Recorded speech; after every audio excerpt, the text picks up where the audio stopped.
really a fascinating program by Anthony Flacaveno, and I hope after you've heard it, if you haven't already, you might consider buying his book. And in these times of great tension, I think we need to educate ourselves, and I think Anthony's book is one great way to become informed on alternative ways to dealing with the economic woes that we face here. First, again, let me say my name is Glenn Vesta. I'm a volunteer with the Sierra Club. The program tonight is sponsored by the Sierra Club Virginia chapter. It's also sponsored by the Sierra Club Falls of the James group, which is your local group here. It's also sponsored by Virginia Organizing and also Virginia Interfaith Power and Light. I want to acknowledge the fact that we've got Mary Stewart in the back there. She's one of the organizers that we have here in Richmond. And is Kate Allison here? Kate is our director, and she will be here shortly, I believe, as well. From Falls of the James Group, I also want to acknowledge Joe Brinkoli, who's the chair of the Falls of the James Group. I think that's the site. Right, Joe? Thank you, Joe. And also Daryl Downing, who's the chair of the Advocacy Committee. Just had a meeting, we got a meeting on advocacy. And I introduced myself as a volunteer, and there's information back there on want to get involved, how to get involved with the Sierra Club. So I would invite you to do that. There's a lot of issues swirling around here right now. Obviously, the climate march on April the 29th, we have information about that. There were over 400,000 people in New York City about a year and a half ago, and we would like to see 500,000 or 1 million people in DC, a lot closer, coming April 29th. And additionally, the coal ash issue is a hot issue. The biggest, dirtiest coal-fired power plant is just down the road. You can actually see it in the tall buildings here, Chesterfield County Power Station. And just a range of other issues that are out there to get involved in, whether it's city parks, like Monroe Park, or whatever else it is. We would invite you to join the club, to get involved in the club, and Joe Brinkoli and Daryl Downing back there would be happy to talk with you too. So let's see if there's anything else I want to mention before we get started here. I guess I'd just say that in these challenging times, I think you know what I mean, more and more people are showing up to get involved in different ways, whether it's women's issues or education or the environment. And I feel pretty good about that. I think that in all honesty, all of us coming together, we're going to find solutions and ways to challenge some of the things that are going on right now that we don't like. And in that regard, I might just say that last September, before the current political regime took hold, I had the opportunity to hear Anthony Flacaveno speak at a Sierra Club gathering that we had down in southwestern Virginia. And I was very pleased to hear him talk about this issue of local economics and addressing the economic dislocation we suffer from here. And we started talking about him coming to Richmond. And he was here today talking to the University of Richmond students. And so we tagged along. We're happy to have him here. The response we got to this book talk was pretty significant, and there's some other books coming out here that are interesting to Virginia that we may do some more of this. So we're happy to have you here. And with that, I'm going to introduce Anthony. He's the author of not only this book, Building a Healthy Economy from the Bottom Up, but also Healthy Food Systems, a Toolkit for Building Value Chains. He's published numerous articles on sustainability in the Washington Post, the Huffington Post, Solutions Journal. In 1995, he founded the Appalachian Sustainable Development. He founded Appalachian Sustainable Development, and now serves as the president of an organization called Scale Inc., a private consulting business that supports ecological, healthy economies. And you'll hear a lot about that in his presentation with some of the groups he works with. He's also an organic farmer down in southwestern Virginia, in Washington County, near Abingdon. And with that, I'm going to turn it over to Anthony. And thank you all for coming this evening, and thank you, Anthony, for being with us tonight.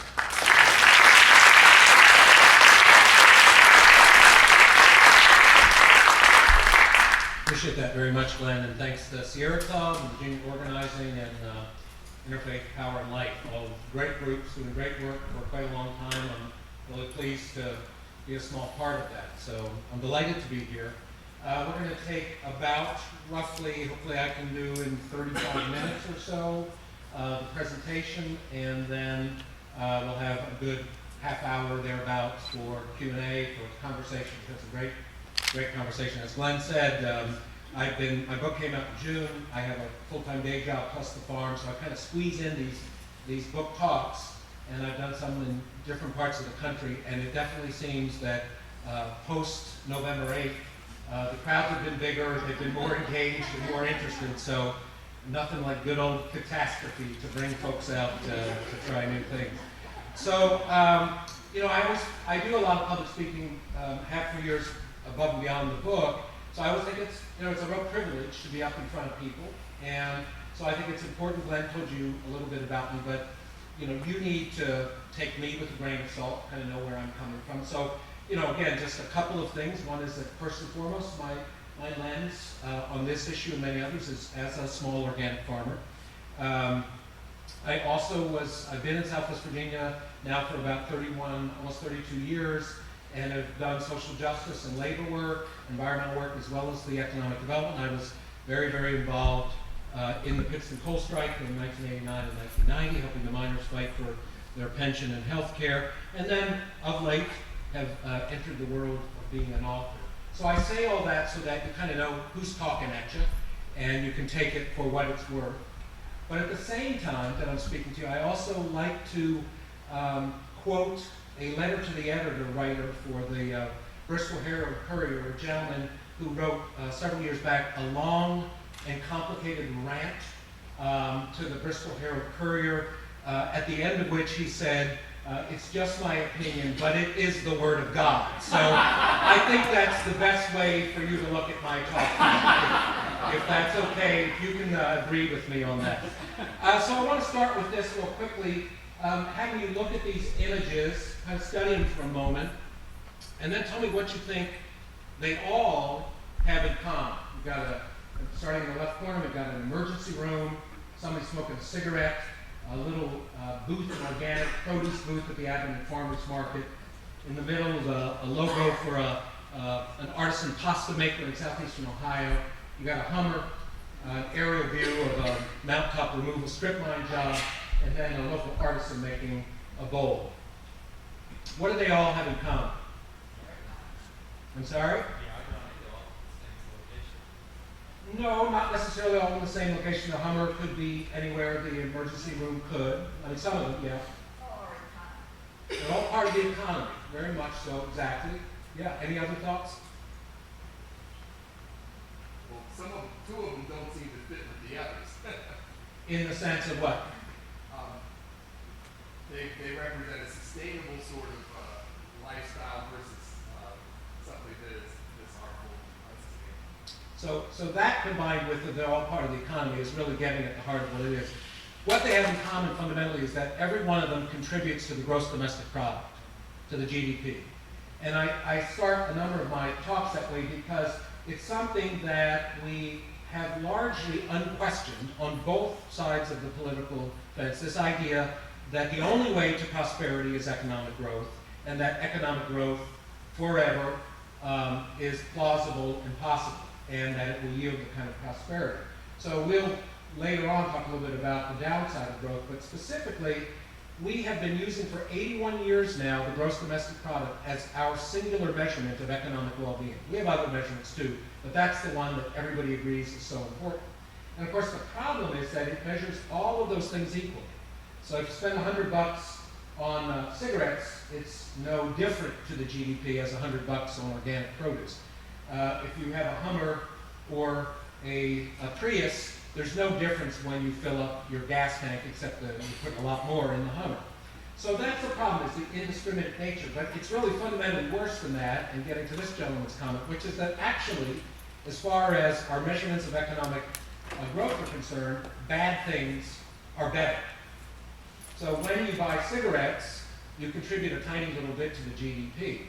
But if you're somebody who buys a couple of packs a day and smokes them for 20 or 25 years, there's a very good chance you end up in the emergency room, possibly long-term chronic care, maybe cancer treatment, maybe heart disease, at which time you dwarf your contributions as a cigarette buyer through the medical establishment.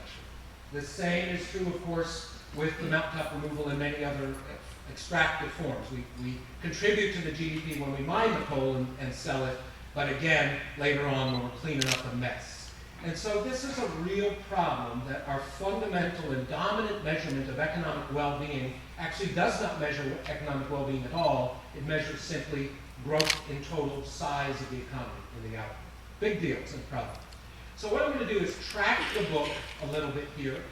I start in the book with the first chapter is called What's Wrong with What We Got? And it's a kind of plain-spoken critique of the dominant economic paradigm, kind of a trickle-down global economic paradigm. And we're just going to hit a few highlights of that and then move into kind of a conversation about, okay, so if what we got ain't so great, what can we do differently? And that's the hopeful part of tonight and of the book. So I want to start with this little graph that a USDA economist did a number of years ago, in which he looked at our food dollars. What happens when you spend $1 on food? He broke it into 3 categories. The yellow part at the bottom is how much of your dollar goes to the input costs of the farmers, the fencing, the feed, the diesel fuel, the plants. The middle part is how much the farmers get.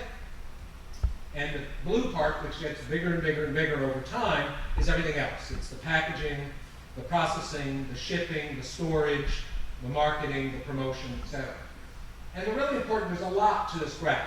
We could spend an hour just on this. But the key is 2 things. One is that farmers are getting a smaller and smaller part of the food dollar, have been for generations, which is a big part of why so many farmers left. But the other is that that blue section, all that stuff that happens after the tomato is picked or the calf gets on the truck, also represents distance. It represents estrangement between us as consumers and the farmers who actually produce the food. And that kind of estrangement is common throughout our economic system. It's equally true of the economy as a whole. So this graph, and there won't be a whole lot of graphs, don't worry, this graph looks at basically 2 things. The purple line, which measures worker productivity, how much a worker produces in a given period of time, a day, an hour. And the other 2 lines, the greenish lines, which are both measurements of wages, hourly wages and median household income. And what's incredible about this is that for many, many years, the more productive workers were, the more their wages went up. Because if you were producing more than people did 5 years ago, obviously there was more being sold, more money being generated, you got some of that share. Starting in the mid-70s and accelerating throughout to the current period, worker productivity kept growing, but wages stayed basically flat. And what that represents, what is now an enormous gap between worker productivity and wages and income, represents a whole lot of stuff made, sold, money generated, and yet the money not accruing primarily to the workers. There's a lot of consequences in all this. We know, for instance, that we all love our cheap and ubiquitous available food, but there's a lot of negative consequences there. Lucas Benitez, who was one of the founders of the Coalition of Immokalee Farm Workers, one of the organizers who worked in the tomato fields, where people make a penny a pound to pick tomatoes that end up on our supermarket shelves and in our fast food meals and many other places. A penny a pound, which if you do the math, means $20 for every ton of tomatoes you pick. Just an absurd and obscene level. We know that there's costs throughout the economic system that are not reflected in the price of the goods. So many of our cheap food commodities are cheap in part. Partly it's the efficiency of the farming system, but also because costs like soil erosion are externalized.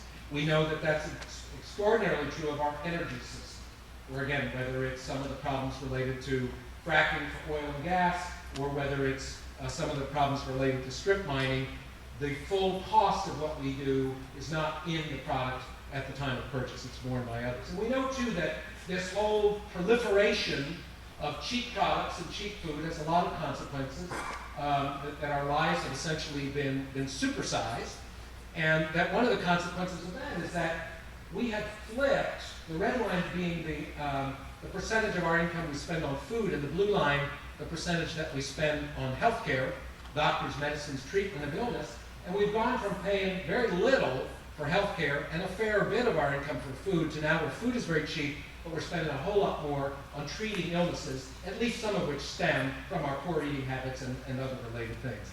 So all of that represents some of these externalities. We know too that because of that break between the productive activity of workers and who gets the wages, that income is increasingly concentrated at the top. This has been true more so in Republican administrations, but in the Clinton years and the Obama years, it still continued, concentration of wealth and income primarily in the hands of a small group of people. So we've got all those problems, and now we have this. So the thing at these kinds of moments is, how do we remain hopeful, and how do we take constructive actions to try to continue to make the world a better place? And so we have all these kind of illnesses. We have a very sick political system, no question about it, an impoverished and often dreadful public debate, and of course all the problems of the economy and the biosphere. And so what I'm going to suggest to you is that, looking at this through the lens of building healthy economies from the bottom up, which is one way to look at it, it's the way I work at it, that I believe that these bottom-up economies can do a lot of things, and this is what we're going to talk about in some of the capacities for the bottom-up economy. So the first one is this idea of building local capacity, or put another way, making our homes, our neighborhoods, and our communities more resilient and more self-reliant. It's happening all over the country in all kinds of ways. We have community gardens, 1,800 of them, more than 1,800 in Detroit. A lot of people have taken advantage of the tremendous number of vacant properties. Of course, it's not just in Detroit, it's in cities of all kinds. No doubt you have them in Richmond. There's community gardens in small towns. You have people like Will Allen, the gentleman in the middle holding the net, who devised these brilliant systems of nutrient recycling that are also highly productive. Will started an organization he calls Growing Power, and basically in small greenhouses, they raise perch and tilapia. They use the fish waste as the fertilizer source for intensive production of vegetables, and then on top of it, they recycle kitchen waste and others from supermarkets and restaurants, and have a huge vermicomposting operation, worm compost. And so Will has demonstrated, as have other people, that the potential for highly productive communities, which are more resilient because they become less dependent on outside, he's one of the pioneers in that. The building local capacity also has to do with building wealth in our communities. It's not just about income, it's not just about jobs, that's obviously critical, but it's also about wealth. So La Montanita is one of the most extraordinary that's not worker-owned, it's a consumer-owned cooperative in New Mexico.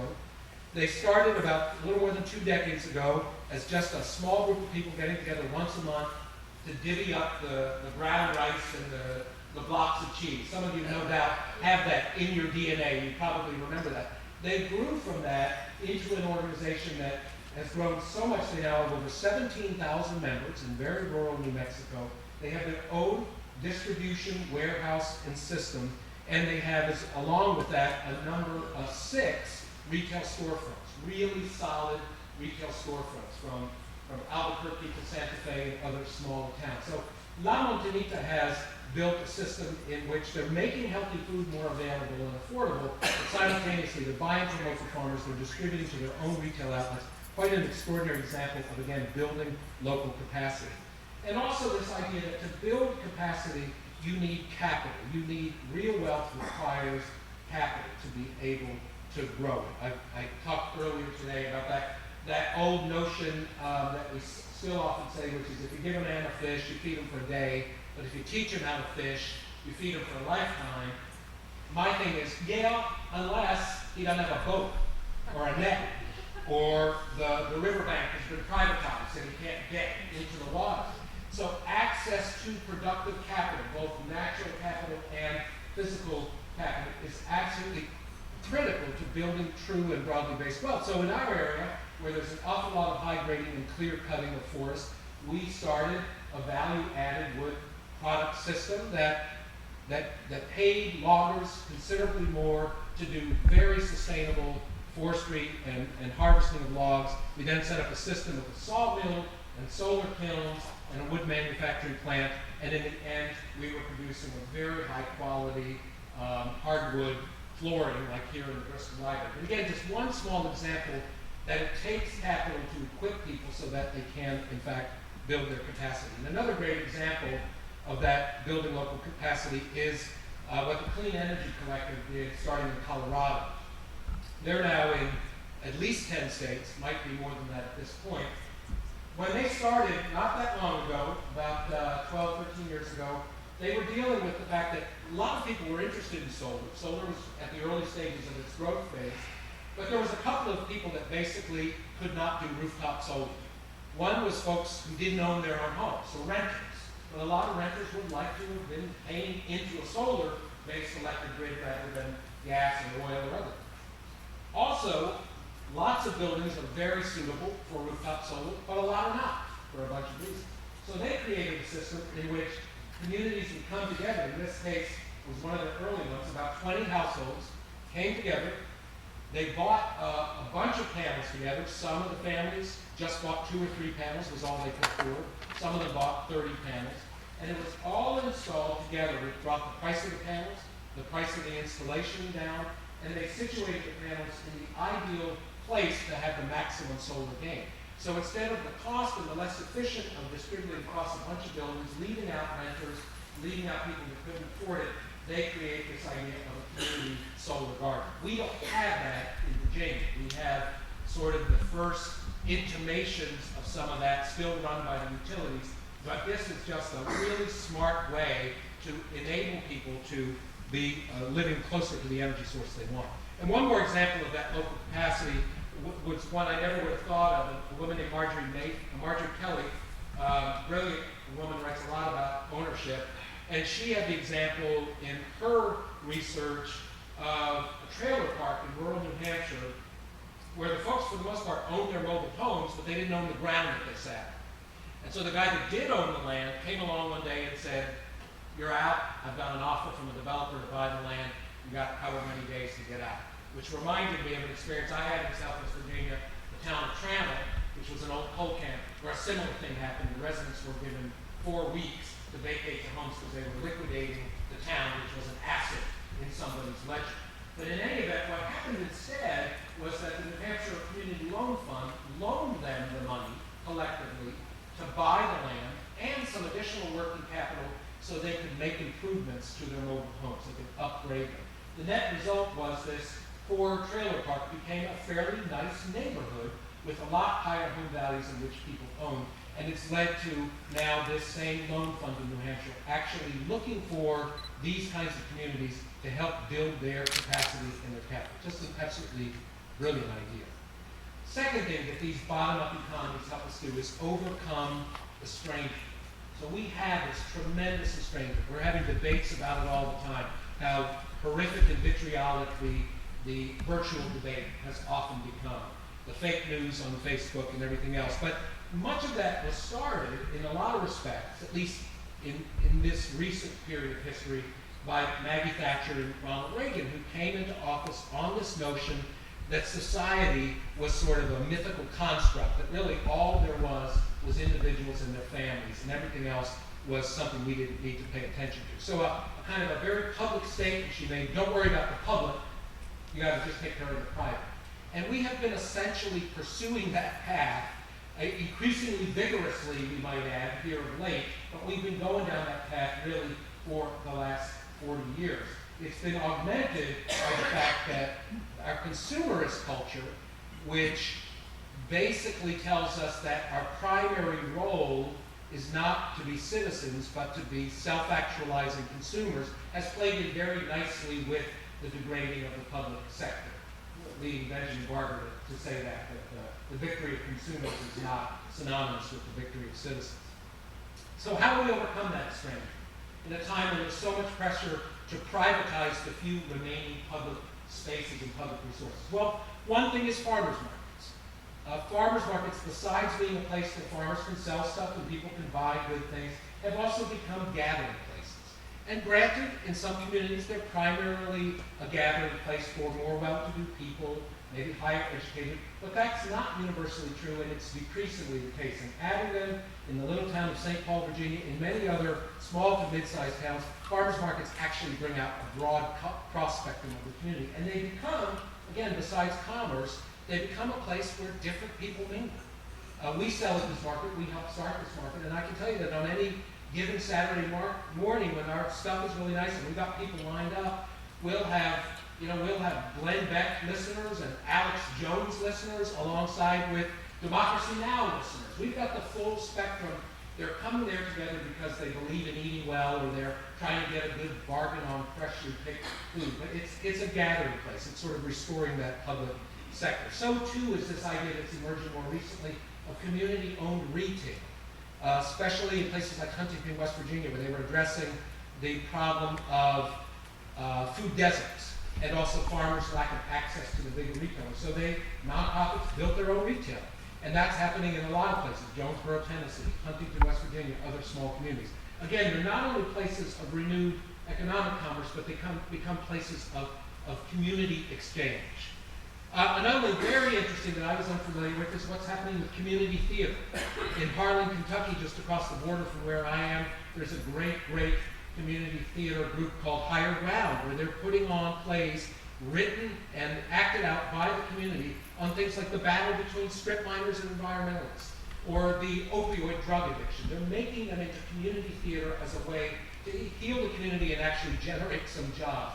So too, this happened in a mixed racial community, about 60% white, 40% black in southern Georgia, Colquitt, Georgia, this remarkably successful Swamp Gravy community theater as a vehicle for people to tell their stories and to begin to reclaim their voice. We see it in community media. I did an interview last week with WRIR, one of those of now I think over 2,000 low-power FM stations, that in an era of extraordinary media concentration, where now 6 big companies own 90% of our media, the counter to that, in a small way, has been low-power FM, some public and community-owned radio stations, and places like Appalshop in Whitesburg, Kentucky, that have been going for over 40 years doing community media. And then the physical space. This is a remarkable story. It's in the book, but you could Google it, about Congress Square Park in Portland, Maine, a center of Portland that was built in the 60s but had been in sort of gradual decline in the 80s and 90s. A developer comes along and says to the town, I'll give you a bunch of money, and I'm going to build some expensive condominiums and high-rises there. The community took ownership of that. They didn't want to lose it. So they started negotiating with the town council of Portland, but at the same time, they actually used a strategy they call lighter, quicker, cheaper, where they simply started bringing chairs and tables and then Wi-Fi from a neighboring shop and big screen TVs, and people simply reclaimed the space.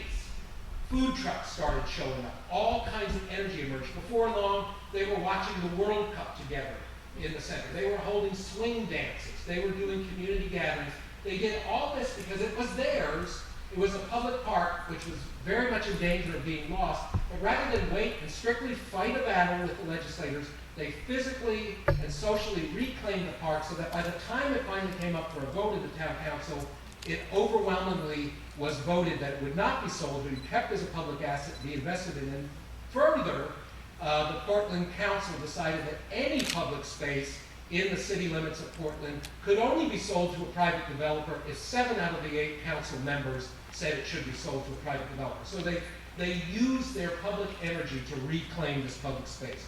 A third dimension of what these local living, these bottom-up economies can do. So this is my mentor and guru and dear friend, Wendell Berry. And Wendell, 35 years ago, coined the idea of solving for pattern. And I'm suggesting that we need to move from our very specialized problem-solving approach to this idea of solving for pattern. So let's start with what solving for pattern is not. Well, farmers have weeds. I have weeds on my farm. Big farmers have bigger weed problems. So farmers have dealt with that with all kinds of methods over the years. But about 22 years ago, somebody came along with the idea of, well, why don't we just put the gene that resists Roundup, glyphosate, into our corn and soybeans, and then farmers can spray the fire out of their crops and not worry about killing the crops. And hence was born genetic engineering and Roundup-ready corn and soybeans. Well, that worked for a while. It allowed farmers to save a lot of time and spray the fire out of their crops. But what happened, predictably, with that decrease of about 500 million pounds in spraying of herbicide over that time, was that it spurred the resistance of herbicide-resistant weeds. So now, on more than 50% of all commercial farms, there are these so-called super weeds, which Roundup no longer kills. So the ag establishment's response to that is to add another gene into it, which will allow those crops to resist even stronger herbicides. That's sort of our traditional problem-solving approach. What Wendell Berry talks about with solving for pattern is that actually we know from farmers who have done it and from research from the universities that if farmers simply interject in their corn and soybean crop rotation a grain like wheat or millet, they actually can reduce weed pressure by about 85%, practically eliminate herbicides, and get other benefits like certain insect control in corn as well. Now that's understanding the pattern of that agricultural ecosystem and solving within the pattern rather than having solutions that create more problems. This guy, Brent Smith, is another example of that solving for pattern. A commercial fisherman, been fishing since he was 15 years old, saw the decline of fisheries, decided to do something about it, and created this brilliant system of vertical ocean farming where he raises 4 species of very valuable shellfish in tandem with 2 types of seaweed. So he gets very clean shellfish that sell for a good amount. He has a seaweed that is cleaning up the local marine ecosystem and sequestering vast amounts of carbon. He harvests the seaweed once a year, dries it, and sells it as a nutrient-dense, protein-dense powder for people and animals. He is solving for pattern. I mean, it is absolutely extraordinary and very commercially viable. In Buffalo, Bush Buffalo is creating a system where they, again, solve the pattern in a declining neighborhood with many vacant lots and tremendous amounts of both crime and unemployment. They put people to work to reclaim the neighborhood. They now have over 100 employees rebuilding homes, reclaiming lots, putting in parks and urban farms, putting in ecological filtration systems right in Buffalo. They have completely restored this once poor neighborhood in that way. I'm going to move along here a little bit because I've got running out of time. And one more really interesting example, I won't talk about too much, of this idea of solving for pattern is this problem of, we have a real problem with citizens basically hate government now, they feel disengaged and disempowered. It's very true, they should feel that way because we are. But by the same token, you have these emerging new concepts of more participatory democracy, which are solving for pattern, like participatory budgeting, which actually, if you can get the locality to agree to it, they actually give the citizens a pot of money, not to advise on the use, but to actually decide how to spend. And then go into a 6 or 9 month process of figuring out how they want to spend that chunk of money the best use in their neighborhood. Really quite extraordinary. So I'm going to wrap up with this, the last few slides. So, again, I'm in a rural area. My work takes me all over the country. Sometimes I work in places like Minneapolis and the South Bronx, but mostly I work in rural communities. And one of our big issues now, one of the reasons we are where we are politically, is I think because we've often also been using the wrong language. We've got maybe the priorities that don't encompass working people and don't encompass rural areas, but it's also a question of language. So I'm going to suggest that we collectively, those of us who consider ourselves to be social justice advocates or democracy advocates or environmental advocates, we need to start using the language of action more than abstraction. And what I mean by that is like what Brandon Dennison has done in southern West Virginia, where they're putting laid-off coal miners through an extensive on-the-job training and classroom training process and getting them so far a 100% success rate, getting them employed in construction, in deconstruction, taking apart old buildings and salvaging materials, in solar energy installations, and in intensive farming on old strip mines. That's a cool thing by itself, but just as importantly, Brandon has used that success, brought local legislators, very conservative southern West Virginia legislators out to see this happening, and as a result, they're beginning to get some traction and beginning to have the first impact on policy. When we started working with tobacco farmers, it was one thing for us to have back to the landers like me and old hippies with ponytails raising organic produce, but when guys like John Mullins were raising organic produce, who raised tobacco his whole life, and was smoking cigarettes while holding his organic flavors, and people like Charlie Foster, who also had come from a tobacco background, when those traditional farmers were, in fact, the people raising organic produce and free-range eggs and participating in the Food Hub, that turned heads in terms of some of the more traditional legislators. The same sort of thing, again, Bush Buffalo is a remarkable story, but one piece of the story is how they so intricately connected public policy with work on the ground. They did some research as they were beginning to revitalize the neighborhood, and what they found out was that those hundreds of vacant lots and dilapidated buildings that never seemed to change, nobody was ever doing. They were wondering who the heck owns those buildings? Why doesn't anybody ever fix them up? It turns out those buildings and properties were owned by the New York State Housing Finance Agency. the very entity whose job it is to make housing affordable, decent housing affordable, instead was holding those properties in Buffalo and other poor communities and had sold them in a package to Bear Stearns on Wall Street. So the State Housing Finance Agency was making money off the decline of these properties and these poor neighborhoods. Push Buffalo found that out while they were starting to train workers. They went public with that. It was scandalous, as it should be, and the net result was that the State Housing Finance Agency turned over thousands of properties to low-income communities and the revenue stream that they'd been keeping for themselves. And that was one of the key enablers in why Push and other communities have begun to rebuild it. But they consciously went after the public debate and the public policy as well as the work on the ground. If we did more of that, if our language was based more in action rather than abstraction, I think maybe, just maybe, we could begin to penetrate the debate. If we, for instance, could communicate with folks that if the good old days, that the great America that Trump is always talking about, there was a lot of things about that America that wasn't great for a whole lot of people, but one thing that was better was we did have in the 50s and 60s much better patterns of income distribution generally than we have now. And in this analysis by Jacob Hacker, if we had the same income distribution now that we had back in the good old days, the average middle-income family would be $12,000 richer every year in their income. We need to reclaim that, and we need to also keep reminding ourselves and keep reminding our legislators who are all talking about austerity, the words that Angela Glover Blackwell, a brilliant woman in California, talked about. I heard her say this in a meeting. We're not a poor country, and we've got to stop acting like we are. So the last thing I'll say in this whole thing of how do we reclaim politics, how do we reclaim the public debate, is a specifically rural thing. I'm spending a lot of my time talking and writing about what I consider to be essentially the abandonment of most rural communities, not just in Appalachia, by the progressive movement, and in many cases by the environmental movement. And what we have to recognize, for all the good, and I agree with many of the policies, is that people in rural communities, especially people, middle-aged people, see things a little different. And for one, we in rural communities, we see the environment first and foremost as livelihood. Even though a lot of rural people no longer make their living from the environment, it's still deeply rooted in the culture. So for us, a 22 or a chainsaw are not bad things. They're productive assets. And I'm not saying that to change your perspective on that, except to say that the environmental movement and the progressive movement needs to start to understand how the environment is perceived from the lens of rural people and really begin to maybe understand that and be a bit more sensitive to that, this idea of livelihood. I'll close with this one. This fellow, Martin Miles, was the first tobacco farmer to switch to organic produce and start selling through the food distribution system we created a long time ago.